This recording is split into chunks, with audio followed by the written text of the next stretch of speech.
എല്ലാവർക്കും സഹായിച്ചാലല്ലാതെ എൻ്റെ കുട്ടീനെ കഴിച്ചിലാക്കി തരാൻ കഴിയൂല. എൻ്റെ കുട്ടിക്ക് പൈസ കൊടുക്കാൻ ഞാൻ ഇങ്ങോട്ട് എത്തി കിട്ടുക. അപ്പം എൻ്റെ കുട്ടീൻ്റെ അവസ്ഥ എന്താവും?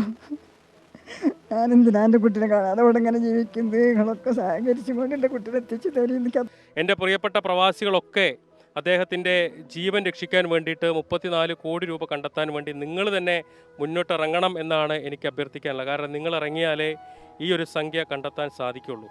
ഈ വീഡിയോ നിങ്ങളെല്ലാവർക്കും അയച്ചു കൊടുക്കുക. നിങ്ങൾ നിങ്ങളുടെ ഫേസ്ബുക്കിലും ഇൻസ്റ്റഗ്രാമിലും അവിടെയൊക്കെ ടിക്ടോക്കാണ്, അതിലൊക്കെ ഈ വീഡിയോ ഇടുക. കഴിയുന്ന രീതിയിലൊക്കെ നിങ്ങൾ സഹായിക്കുക. ലക്ഷക്കണക്കിന് ആളുകളാണ് പ്രവാസ ലോകത്തുള്ളത്. നമ്മൾ വിചാരിച്ചാൽ ഇനി ഞങ്ങൾക്ക് 32 കോടിയോളം രൂപ വേണം. ഇനിയുള്ള ദിവസങ്ങൾ വളരെ പരമപ്രധാനമാണ്. ഏപ്രിൽ 16 എന്നൊരു ദിവസം വന്നാൽ ചിലപ്പോൾ സൗദിയുടെ നിയമമാണ്. സൗദിയിൽ റഹീമിനെ വധശിക്ഷ നടപ്പാക്കി കഴിഞ്ഞാൽ ഞങ്ങളെടുത്ത പ്രവർത്തനം വൃഥാവിലായി പോകും.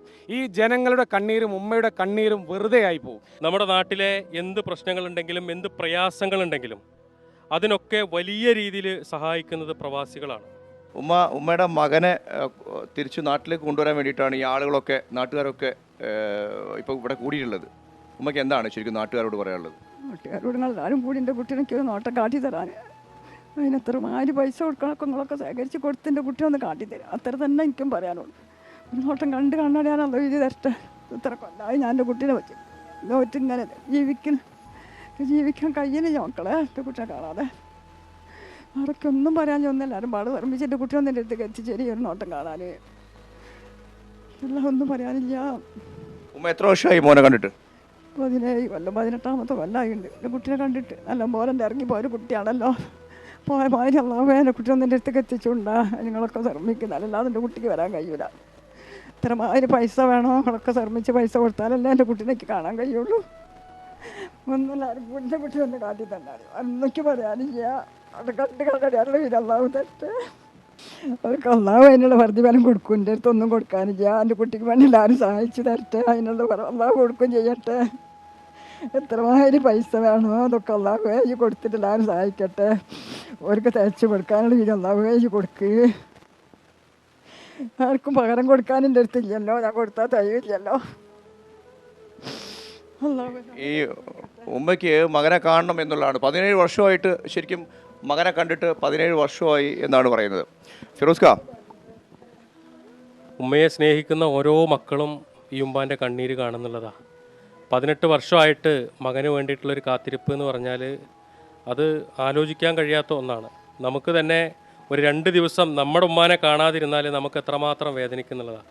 ആ ഉമ്മാനെ കാണാതെ 18 വർഷക്കാലമായിട്ട് ഒരു മകൻ അവിടെ ജയിലിൽ കഴിയുമ്പോൾ ആ മകനെ ഓർത്തിട്ട് 18 വർഷമായിട്ട് ഒരു ഉമ്മ ഈ വീട്ടിലിങ്ങനെ കഴിയുമ്പോൾ ഇനി ഇവിടെ നിന്ന് അങ്ങോട്ട് ആ മകനെ വധശിക്ഷ നടപ്പാക്കണം എന്ന രീതിയിലേക്ക് നിൽക്കുമ്പോൾ 34 കോടി രൂപ കണ്ടെത്തണം എന്നുള്ള രീതിയിലേക്ക് ഒരു തീരുമാനത്തിൽ നിൽക്കുമ്പോൾ വെറും 2 കോടി രൂപ മാത്രമാണ് ഇതുവരെയായിട്ടും കളക്ട് ചെയ്തിട്ടുള്ളത്. ഇനിയും വേണം 32 കോടി രൂപ. എന്ത് ചെയ്യണം ഏത് ചെയ്യണം എന്നറിയാത്ത രൂപത്തിലാണ് കമ്മിറ്റി കുടുംബമൊക്കെ ഉള്ളത്. എന്താണെങ്കിലും ഇത് കാണുന്നവരൊക്കെ സഹായിക്കും എന്നുള്ള പ്രതീക്ഷയിലാണ് ഞങ്ങളൊക്കെ. എല്ലാവർക്കും സഹായിച്ചാലല്ലാതെ എൻ്റെ കുട്ടീനെ കഴിച്ചിലാക്കി തരാൻ കഴിയൂല. എൻ്റെ കുട്ടിക്ക് പൈസ കൊടുക്കാൻ ഞാൻ ഇങ്ങോട്ട് എത്തി കിട്ടുക. അപ്പം എൻ്റെ കുട്ടീൻ്റെ അവസ്ഥ എന്താവും? ഞാനെന്തിനാ എൻ്റെ കുട്ടീനെ കാണാതെ ഇവിടെ ഇങ്ങനെ ജീവിക്കുന്നത്? നിങ്ങളൊക്കെ സഹകരിച്ചും കൊണ്ട് എൻ്റെ കുട്ടീനെ എത്തിച്ചു തരും. എനിക്ക് അത്ര അല്ലാതൊന്നും പറയാനില്ല. നമസ്കാരം. ഞാനിപ്പോൾ നിൽക്കുന്നത് കോഴിക്കോട് ജില്ലയിലെ രാമനാട്ടുകരക്കടുത്ത് കോടമ്പുഴ എന്നുള്ള സ്ഥലത്താണ്. 2006 സൗദിയിൽ വെച്ച് ഒരു കയ്യബദ്ധം സംഭവിച്ചതിൻ്റെ അടിസ്ഥാനത്തിലാണ് ഇന്ന് റഹീമിനെ വധശിക്ഷയ്ക്ക് വിധിച്ചിരിക്കുന്നത്. സൗദി നിയമങ്ങളൊക്കെ എല്ലാവർക്കും അറിയാമെന്ന് വിചാരിക്കുന്നു. 34 കോടി രൂപയാണ് മോചനദ്രവ്യം അവർ ആവശ്യപ്പെടുന്നത്. ഈ നാട്ടുകാരൊക്കെ ഇവിടെ കൂടിയിരിക്കുന്നത് അദ്ദേഹത്തിൻ്റെ ജീവന് വേണ്ടിയിട്ടാണ്. ഇപ്പോൾ ഫിറോസ് കുന്നുംപറമ്പിലടക്കം ഇവിടെ വന്ന് ഇന്ന് സംസാരിക്കുന്നത് അദ്ദേഹത്തിൻ്റെ ജീവൻ തിരിച്ചു കിട്ടണം എന്നുള്ള ഒരു ആവശ്യത്തിലാണ്. എന്താണ് ശരിക്കും റഹീമിന് സംഭവിച്ചത്? റഹീം സാധാരണ ഒരു പ്രവാസിയെ പോലെ റിയാദിലെത്തുകയും 2006 ഒരു സൗദിയുടെ വീട്ടിൽ ഹൗസ് ഡ്രൈവറായിട്ടാണ് എത്തിയത്. അവരുടെ വികലാംഗനായ മകനെ പരിചരിക്കുക എന്നുള്ളതായിരുന്നു അദ്ദേഹത്തിൻ്റെ ജോലി. ആ ജോലിക്കിടെ സംഭവിച്ച ഒരു കയ്യബദ്ധത്തിൽ റഹീമിൻ്റെ കൂടെയുള്ള ഈ പയ്യൻ, അവൻ്റെ പേര് അനസ് ഷെഹരി എന്നാണ്, അവൻ മരണപ്പെടുകയായിരുന്നു. അതിൻ്റെ സ്ഥലത്തിലാണ് റഹീം ജയിലിലാവുന്നത്. ഇപ്പോൾ 18 വർഷമായി. 18ാമത്തെ വർഷത്തിലേക്ക് കിടക്കുകയാണ് റഹീം ജയിലിലായിട്ട്. എന്താണ് ജനങ്ങളോട് നിങ്ങൾക്ക് പറയാനുള്ളത്? ഈ വീഡിയോ കാണുന്നവരൊക്കെ പ്രിയപ്പെട്ട റഹീമിനെ സഹായിക്കാൻ വേണ്ടിയിട്ട് മുന്നോട്ട് വരണം. കാരണം 18 വർഷക്കാലം അദ്ദേഹം തെറ്റ് ചെയ്തു എന്ന രീതിക്ക് തന്നെ അദ്ദേഹത്തെ ശിക്ഷിക്കുകയും 18 വർഷക്കാലം അദ്ദേഹത്തിൻ്റെ ഉമ്മാനെ കാണാതെ, സഹോദരങ്ങളെ കാണാതെ അദ്ദേഹം ആ ജയിലിനകത്ത് നരക ജീവിതം അനുഭവിച്ചിട്ടും ഇനി അദ്ദേഹത്തെ വിട്ടയക്കണമെങ്കിൽ 34 കോടി രൂപ വേണം എന്ന് പറയുന്നത് തന്നെ ഈ പ്രായമായ ഉമ്മയോടും സഹോദരങ്ങളോടുള്ള വലിയ വെല്ലുവിളിയാണ്. അപ്പോൾ അതുകൊണ്ട് തന്നെ ആ മനുഷ്യൻ തൻ്റെ ഉമ്മയെ നോക്കാൻ വേണ്ടിയിട്ട് പ്രവാസ ലോകത്തേക്ക് പോയതാണ്, കുടുംബം നോക്കാൻ വേണ്ടി പോയതാണ്. 18 വർഷക്കാലം ആരെയും കാണാതെ അതിനകത്ത് കിടക്കുക. ഇത് കാണുന്ന മലയാളികൾ വിചാരിച്ചാൽ വളരെ സിമ്പിളായിട്ട് തന്നെ അദ്ദേഹത്തെ മോചിപ്പിക്കാൻ സാധിക്കും. കാരണം ഉമ്മ എന്ന് പറയുന്ന ആ ഒരു സ്നേഹത്തിൻ്റെ വില അറിയുന്നവരാണ്. ഉമ്മയെ എത്രത്തോളം സ്നേഹിക്കാൻ കഴിയും എന്നതിനെ അത് ജീവിച്ച് കാണിക്കുന്ന മനുഷ്യരാണ് മലയാളികളൊക്കെ. എന്താണെങ്കിലും ഈ ഉമ്മാൻ്റെ കണ്ണീര് കാണുമ്പോൾ ഒരുപക്ഷെ നിങ്ങളുടെ മനസ്സ് അലിയാതിരിക്കില്ല. കഴിയുന്നവരൊക്കെ സഹായിക്കണമെന്ന് അഭ്യർത്ഥിക്കുകയാണ്. ഒരുപക്ഷെ ഈ നോമ്പ് കഴിഞ്ഞിട്ട് ഏതാനും ദിവസങ്ങൾ കഴിഞ്ഞ് അദ്ദേഹത്തിൻ്റെ ചേതനേറ്റ ശരീരം വീട്ടിലേക്ക് കൊണ്ടുവരുമ്പോൾ അത് നോക്കിയിട്ട് വിലപിച്ചിട്ട് കാര്യമില്ല. ഒരാപത്ത് വരുമ്പോൾ അത് അതിന് മുന്നേ തന്നെ പരിഹരിക്കുക എന്നുള്ളതാണ്. ഇത് കാണുന്ന എല്ലാവരും ഇതിനു വേണ്ടിയിട്ട് പരിശ്രമിക്കണം. പല ആളുകളും അതിന് നെഗറ്റീവായിട്ടൊക്കെ പറയും, ഒരുപക്ഷെ ഇത് ചെയ്ത തെറ്റിനുള്ള കാര്യങ്ങളല്ലേ എന്നൊക്കെ പറയും. പക്ഷേ ഒരു രോഗിയായിട്ടുള്ള ഒരു വ്യക്തി, മാനസിക പ്രശ്നങ്ങളുള്ള ഒരു വ്യക്തി, അവർ തമ്മിലുണ്ടായ അതിൻ്റെ ഒരു ഭാഗമായിട്ട് സംഭവിച്ചാണ്, കയ്യാബദ്ധം തന്നെയാണ്. പക്ഷേ ഇത് കാണുന്ന എല്ലാവരും അദ്ദേഹത്തിൻ്റെ ജീവൻ രക്ഷിക്കാൻ വേണ്ടിയിട്ട് നിങ്ങളെ കൊണ്ട് കഴിയുന്നത് സഹായിക്കണം എന്ന് അഭ്യർത്ഥിക്കുകയാണ്. 34 കോടി എന്നത് ഒരുപക്ഷെ നമുക്ക് ചിന്തിക്കാൻ പോലും കഴിയാത്ത ഒന്നാണ്. എന്നാൽ ഈ 34 കോടിയൊക്കെ നമ്മൾ കണ്ണൂരിലുള്ള ഒരു കുട്ടിയുടെ ചികിത്സയ്ക്ക് വേണ്ടിയിട്ടൊക്കെ മലയാളികൾ സ്വരൂപിച്ച ചരിത്രവും നമ്മുടെ നാട്ടിലുണ്ട്. അപ്പോൾ അതുകൊണ്ട് തന്നെ ഈ ഒരു സംഖ്യ സംഘടിപ്പിക്കുക എന്ന് പറയുന്നതൊക്കെ വളരെ സിമ്പിളായിട്ടുള്ള കാര്യമാണ്. ദയനീയത കണ്ടാലും കണ്ണീര് കണ്ടാലും മാത്രമേ കൊടുക്കൂ എന്നുള്ള രീതിയിൽ നിന്ന് മാറിയിട്ട് ഈ ഒരു അവസ്ഥ ഇത്രയും ജനങ്ങൾ നിങ്ങളുടെ മുന്നിൽ പറയുമ്പോൾ ഈ വീഡിയോ കാണുന്ന എല്ലാവരും സഹായിക്കാൻ വേണ്ടിയിട്ട് മുന്നോട്ട് വരണം എന്നുള്ളതാണ് ഒരു അഭ്യർത്ഥന. ഒപ്പം തന്നെ ഇവരുടെ ഒരു ആപ്പ് ഉണ്ടാക്കിയിട്ടുണ്ട് അവർ സഹായിക്കാൻ വേണ്ടിയിട്ട്. നമ്മൾ ആ ലീഗിൻ്റെ മെമ്പർഷിപ്പ് ക്യാമ്പയിനോ അല്ലെങ്കിൽ മറ്റേ പരിപാടിക്കൊക്കെ വേണ്ടിയിട്ട് ഒരു ആപ്പ് ഉണ്ടാക്കില്ല എന്നതുപോലെ തന്നെ വലിയൊരു ആപ്പ് ഉണ്ടാക്കി അതിലൂടെയാണ് ഈ ഫണ്ട് കളക്ഷൻ നടത്തുന്നത്. ഒപ്പം തന്നെ അക്കൗണ്ട് നമ്പറും അതുപോലെ തന്നെ ഗൂഗിൾ പേയും പേടിഎം ഒക്കെ വെക്കുന്നുണ്ട്. ഏത് രീതിയിലാണോ കഴിയുന്ന രീതിയിലൊക്കെ സഹായിക്കണം. അതുപോലെ തന്നെ പ്രവാസ ലോകത്താണെങ്കിലും നമ്മുടെ നാട്ടിലാണെങ്കിലൊക്കെ ഒരുപാട് ചാരിറ്റി പ്രവർത്തകർ, യൂട്യൂബേഴ്സ്, അതൊക്കെ ഇവരെല്ലാവരും ഇത് ഏറ്റെടുത്തിട്ടുണ്ട്. ഒരിക്കൽ കൂടി നമ്മളിപ്പോൾ ഈ എന്താ പറയുക, ഈ അവസാനത്തെ 10 ഈ നോമ്പിൻ്റെ അവസാനത്തെ 10 നമ്മളൊന്ന് ആഞ്ഞു പിടിച്ചാൽ ഈ ഫണ്ട് കണ്ടെത്താൻ സാധിക്കും.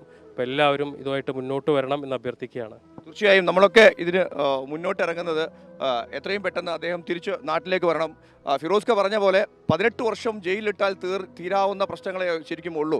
അതിനപ്പുറത്തേക്ക് ഈ ഒരു മോചനദ്രവ്യം ആവശ്യപ്പെടുന്നതൊക്കെ ശരിക്കും വല്ലാത്ത രീതിയിലേക്കുള്ള സംബോധന. പക്ഷേ കേരളീയർ പലപ്പോഴും എല്ലാവരെയും ചേർത്ത് പിടിക്കുന്ന ആളുകളാണ്, വല്ലാത്ത രീതിയിലേക്ക് സ്നേഹിക്കുന്ന ആളുകളാണ്. മറ്റ് സംസ്ഥാനങ്ങളെ മാറ്റി നിർത്തി നമ്മുടെ കേരളം അതുതന്നെയാണ് വേറിട്ട് നിൽക്കുന്നത്. പറയാം. പിന്നെ ഈ വീഡിയോ കാണുന്നവർ നമുക്ക് റഹീമിൻ്റെ കാര്യത്തെക്കുറിച്ചൊക്കെ ഫിറോസ് വന്നവരും എല്ലാ യൂട്യൂബറും എല്ലാവരും ഇവിടെ സംസാരിച്ച് കഴിഞ്ഞിട്ട് മാക്സിമം എല്ലാവരും ഈ ക്യാമ്പയിനിൽ പങ്കാളികളാവണമെന്നാണ് എനിക്ക് പറയാനുള്ളത്. ഈ വീഡിയോ കാണുന്ന എല്ലാവരും തന്നെ സമാഹരണത്തിൽ കൂടണം. ഈ ഒരു ഉമ്മയുടെ സങ്കടം തീർക്കണമെന്ന് വളരെ വിനീതമായിട്ട് അഭ്യർത്ഥിക്കുക. അതോടൊപ്പം തന്നെ ഇദ്ദേഹത്തിന് ചെറിയ ഇളവ് നൽകണം എന്നൊക്കെ പറഞ്ഞിട്ട് രാജാവിനൊരു കത്തയച്ചിട്ടുണ്ട് റുഷാദക്കയിൽ. എന്താണ് അതിൻ്റെ ഉള്ളടക്കം? ഇതിൽ നമ്മൾ പറയുമ്പോൾ ഈ പാവപ്പെട്ട മനുഷ്യൻ ഒരു കയ്യബദ്ധത്തിൻ്റെ പേരിൽ നമ്മുടെ നാട്ടിൽ പറയുന്ന പോലെ ഇരട്ട ജീവപര്യന്തം എന്ന ശിക്ഷയാണ് ഇപ്പോൾ അനുഭവിച്ചുകൊണ്ടിരിക്കുന്നത്. അപ്പോൾ അതിന് ശേഷമാണ് ഇപ്പോൾ ഒരു വധശിക്ഷ എന്നുള്ള ലെവലിലേക്ക് വന്നത്. ഇപ്പോൾ തീർച്ചയായിട്ടും അന്താരാഷ്ട്ര മനുഷ്യാവകാശ സംഘടനകളൊക്കെ ഈ വിഷയത്തിൽ ഇടപെടുകയും UN പോലുള്ള സംഘടനകളൊക്കെ ഇടപെടുകയും അധികാരികളോട് വളരെ ഗൗരവമായിട്ട് തന്നെ ഇത് ഉണർത്തിക്കുകയും ചെയ്തുകൊണ്ട് അദ്ദേഹത്തിനെ സഹായിക്കാനുള്ള ശ്രമം നടത്തുന്നുണ്ട്. അതുപോലെ തന്നെയാണ് ഇപ്പോൾ ബഹുമാനപ്പെട്ട ഫിറോസ് സാഹിബും കമ്മിറ്റിയുടെ ആളുകളൊക്കെ പറഞ്ഞതുപോലെ നമ്മുടെ കേരളീയർ ഈ മനുഷ്യരുടെ വിഷമം കണ്ടാൽ ഏറ്റെടുത്ത് കണ്ണീരൊപ്പാൻ എപ്പോഴും തയ്യാറാകുന്ന കൂട്ടായ്മ തന്നെയാണ്. എല്ലാവരും കൂടി ഒന്നിച്ചു ചേർന്ന് ഇദ്ദേഹത്തിനെ രക്ഷിക്കാനുള്ള എല്ലാ ശ്രമങ്ങളും നടത്തണം, എല്ലാവരും സഹകരിക്കണം എന്നുമാണ് ഞങ്ങൾക്കൊക്കെ പറയാനുള്ളത്. പ്രിയമുള്ളവരെ, ഈ റഹീം നിയമസഹായ സമിതിക്ക് വേണ്ടി ഇവിടെ നാട്ടിൽ രൂപീകരിച്ചിട്ടുള്ള സർവകക്ഷി ആക്ഷൻ കമ്മിറ്റിയുടെ കോർഡിനേറ്ററാണ് ഞാൻ, മജീദ്. ഞാൻ റഹീമിൻ്റെ ഈ വീട്ടിൻ്റെ അയൽവാസി കൂടിയാണ്. ഇതിനു വേണ്ടി ഇറങ്ങി പുറപ്പെടാനുണ്ടായ കാരണം കഴിഞ്ഞ 2006 റഹീം പോയി 26ാമത്തെ ദിവസം ജയിലിൽ അകപ്പെട്ടതിന് ശേഷം അന്ന് മുതൽ ഇന്നേ വരെ കഴിഞ്ഞ 1.5 പതിറ്റാണ്ടായി 16 വർഷമായി ഉമ്മയുടെ അടുത്ത് അധിക ദിവസവും ഉമ്മയുടെ നേരിട്ട് വന്ന് സംസാരിക്കുകയും അവരുടെ കണ്ണീർ നേരിട്ട് കാണുകയും ചെയ്ത ഒരു നാട്ടുകാരൻ എന്ന നിലയ്ക്ക് ഞങ്ങൾ ഇറങ്ങി പുറപ്പെട്ട് ഈ പ്രദേശത്തെ ജനങ്ങളെ ഒന്നിച്ചു ചേർത്ത് ഇതൊരു ജനകീയ മുന്നേറ്റമായി ഞങ്ങൾ മുന്നോട്ട് കൊണ്ടുപോവുകയാണ്. 34 കോടിയാണ് നമുക്ക് വേണ്ടത് എങ്കിലും നമ്മൾ കഴിഞ്ഞ 10 ദിവസത്തോളമായി ഒരു ആപ്പ് ലോഞ്ച് ചെയ്തു. ഞങ്ങൾ ഇതിനുവേണ്ടി പ്രവർത്തിക്കുമ്പോൾ 2 കോടി രൂപയോളമാണ് കേരളീയരും മറുനാട്ടിലുള്ളവരും അതുപോലെ ലോകമെമ്പാടുമുള്ള ആളുകൾ ഞങ്ങളുടെ ഈ മഹത്തായ ഈ ശ്രമത്തിലേക്ക് ഇതുവരെയായിട്ട് സംഭാവന ചെയ്തിട്ടുള്ളത്. ഇനി ഞങ്ങൾക്ക് 32 കോടിയോളം രൂപ വേണം. ഇനിയുള്ള ദിവസങ്ങൾ വളരെ പരമപ്രധാനമാണ്. ഏപ്രിൽ 16 എന്നൊരു ദിവസം വന്നാൽ ചിലപ്പോൾ സൗദിയുടെ നിയമമാണ്. സൗദിയിൽ റഹീമിനെ വധശിക്ഷ നടപ്പാക്കി കഴിഞ്ഞാൽ ഞങ്ങളെടുത്ത പ്രവർത്തനം വൃഥാവിലായി പോകും. ഈ ജനങ്ങളുടെ കണ്ണീരും ഉമ്മയുടെ കണ്ണീരും വെറുതെയായി പോകും. അതുകൊണ്ട് പ്രിയമുള്ളവരെ, നല്ലവരായ എല്ലാ നാട്ടുകാരും ഇനിയുള്ള ദിവസം ഇതിനുവേണ്ടി പ്രവർത്തിക്കണം. അതോടൊപ്പം തന്നെ ലോകമെമ്പാടുമുള്ള പ്രവാസികളായ ആളുകളും അതുപോലെ സന്നദ്ധ സേവകരും ജനപ്രതിനിധികളും ഗവൺമെൻറ്റും കേരള ഗവൺമെൻറ്റും നേരത്തെ സുഹൃത്ത് സൂചിപ്പിച്ച പോലെ മനുഷ്യാവകാശ സംഘടനകളും ഈ റഹീമിൻ്റെ മോചനത്തിന് വേണ്ടി ഒരു വിട്ടുവീഴ്ചയുമില്ലാതെ ഇനിയുള്ള ദിവസം ബന്ധപ്പെടണം, പ്രവർത്തിക്കണമെന്നാണ് നാട്ടുകാർക്ക് വേണ്ടി, ഈ പ്രദേശത്തെ മൊത്തം ജനങ്ങൾക്ക് വേണ്ടി അതിൻ്റെ കമ്മിറ്റിയുടെ പ്രവർത്തകരായി ഊണും ഉറക്കവുമില്ലാതെ കഴിഞ്ഞ ദിവസങ്ങളിൽ പ്രവർത്തിക്കുന്ന ഞങ്ങൾക്ക് ഈ പൊതുസമൂഹത്തോട് പറയാനുള്ളത്. ഞാൻ റഹീമിൻ്റെ ജ്യേഷ്ഠനാണ് നസീർ. അനിയനിങ്ങനെ ഹൗസ് ഡ്രൈവറായിട്ട് പോയതാണ്. 18 വർഷമായി ഇപ്പോൾ ജയിലിലാണ്. എല്ലാവർക്കും അറിയാം. കുടുംബം മാപ്പ് തരാതെ ഇത്രയും വർഷം നിന്നു. ഇപ്പം മാപ്പ് തരാമെന്ന് ഏറ്റിട്ടുണ്ട്. വലിയൊരു എമൗണ്ടാണ് ചോദിക്കുന്നത്, 34 കോടി രൂപ. അപ്പോൾ എനിക്ക് പറയാനുള്ളത്, നമ്മളെ റഹീമിനെ, നമ്മളെ കുടുംബത്തെ എല്ലാവരും സഹായിക്കണം. ലോക ജനത എല്ലാവരും നമ്മളെ സഹായിക്കണമേ എന്നാണ് എനിക്ക് എല്ലാവരോടും പറയാനുള്ളത്. മലയാളികൾ സ്നേഹമുള്ള ആളുകളാണ്. അപ്പോൾ ഈ വീഡിയോ കാണുന്ന മറ്റു ചാനലുകളൊക്കെ നമുക്ക് പറയാനുള്ള, എല്ലാവരും ഈ കുടുംബത്തെ വന്ന് സഹായിക്കണം. ഈ കുടുംബത്തിൻ്റെ ഈ ഉമ്മയുടെ പ്രാർത്ഥന എന്തായാലും പൂർത്തീകരിക്കണം എന്നുള്ള രീതിയിലേക്ക് പോവാം. അതുപോലെ തന്നെ ഇവർ പറഞ്ഞ പോലെ ഈ നാട്ടുകാർ മൊത്തം ഇതിനു വേണ്ടി യോജിച്ച് പ്രത്യേകിച്ച് ഇവരെ പുറത്തിറക്കാൻ വേണ്ടി പ്രാർത്ഥിക്കുന്ന സമയത്ത് എല്ലാവരും കൂടെ ഉണ്ടാവണം. നാട്ടുകാരുടെ ഫലം വെറുതെയായി എന്ന് അവർക്ക് പോലും തോന്നരുത്. അതിന് നമ്മളെ മലയാളികൾ എല്ലാവരും കൈയഴിഞ്ഞ് സഹായിക്കണം. നമ്മുടെ നാട്ടിലെ എന്ത് പ്രശ്നങ്ങളുണ്ടെങ്കിലും എന്ത് പ്രയാസങ്ങളുണ്ടെങ്കിലും അതിനൊക്കെ വലിയ രീതിയിൽ സഹായിക്കുന്നത് പ്രവാസികളാണ്. നേരത്തെ പറഞ്ഞതുപോലെ ഉമ്മാനെ നോക്കാൻ വേണ്ടിയിട്ട്, കുടുംബം നോക്കാൻ പ്രവാസ ലോകത്തേക്ക് പോയിട്ടുള്ള ഒരു പ്രവാസിയാണ് റഹീം. പക്ഷേ ഇന്ന് 18 വർഷം ജയിലിൽ കിടന്നിട്ടും 34 കോടി രൂപ കെട്ടിവെച്ചാലേ അദ്ദേഹത്തിന് വിട്ടയക്കൂ എന്ന ഒരു തീരുമാനത്തിലേക്ക് വരുമ്പോൾ എൻ്റെ പ്രിയപ്പെട്ട പ്രവാസികളൊക്കെ അദ്ദേഹത്തിൻ്റെ ജീവൻ രക്ഷിക്കാൻ വേണ്ടിയിട്ട് 34 കോടി രൂപ കണ്ടെത്താൻ വേണ്ടി നിങ്ങൾ തന്നെ മുന്നോട്ടിറങ്ങണം എന്നാണ് എനിക്ക് അഭ്യർത്ഥിക്കാനുള്ളത്. കാരണം നിങ്ങൾ ഇറങ്ങിയാലേ ഈ ഒരു സംഖ്യ കണ്ടെത്താൻ സാധിക്കുള്ളൂ. ഈ വീഡിയോ നിങ്ങളെല്ലാവർക്കും അയച്ചു കൊടുക്കുക. നിങ്ങളുടെ ഫേസ്ബുക്കിലും ഇൻസ്റ്റഗ്രാമിലും അവിടെയൊക്കെ ടിക്ടോക്കാണ്, അതിലൊക്കെ ഈ വീഡിയോ ഇടുക.